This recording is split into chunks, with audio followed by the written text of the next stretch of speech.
Comment construire un schéma de scénario ou synopsis, les 6 étapes, atelier d'écriture, Jean-Paul Faure, août 2017. On résume souvent une histoire par un scénario court que l'on appelle synopsis. Le synopsis sert de plan pour l'écriture littéraire ou cinématographique.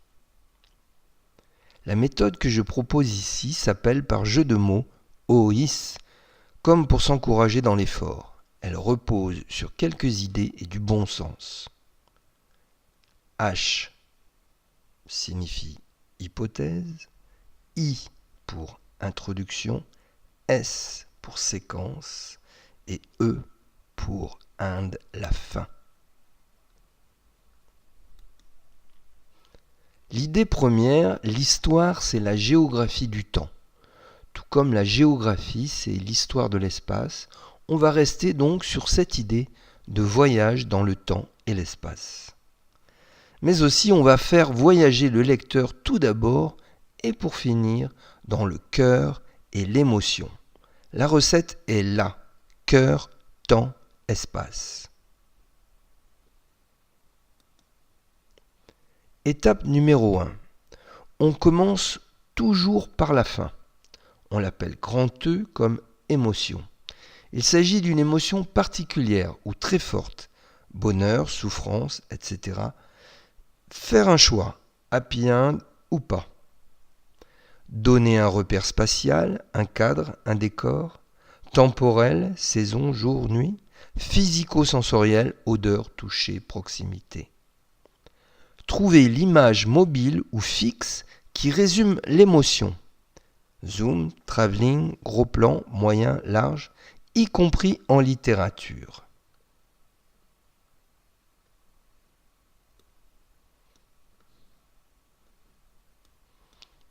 Étape numéro 2. E, la grande émotion. The end, c'est la fin.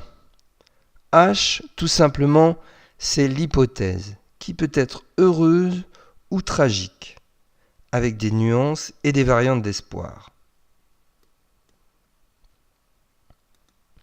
Étape numéro 3. Vous avez trouvé la fin, elle s'appelle grand E. Maintenant, on remonte légèrement dans le temps, juste un peu avant la fin, ou l'action finale, avant la chute, et là, c'est votre introduction ou début. On l'appelle grand I, et I, c'est égal à E-1, et on décrit la situation à E-1, son contexte, où, quand, qui, quoi, et on force sur les détails.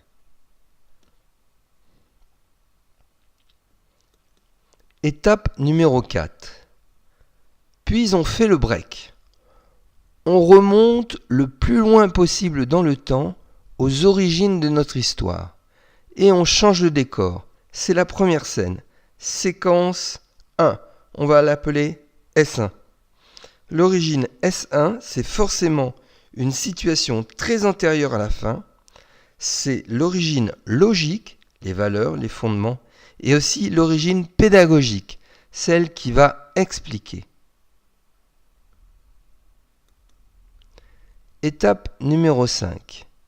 Ensuite, on va rapprocher successivement S1 de E par des étapes intermédiaires significatives de rapprochement, S2, S3, S4, etc. Cette évolution s'opère à l'aide d'adjuvants et d'opposants qui peuvent être des personnages externes ou des caractères propres aux personnages principaux. Chaque séquence peut être un angle ou prisme différent qui rapproche la situation de la fin.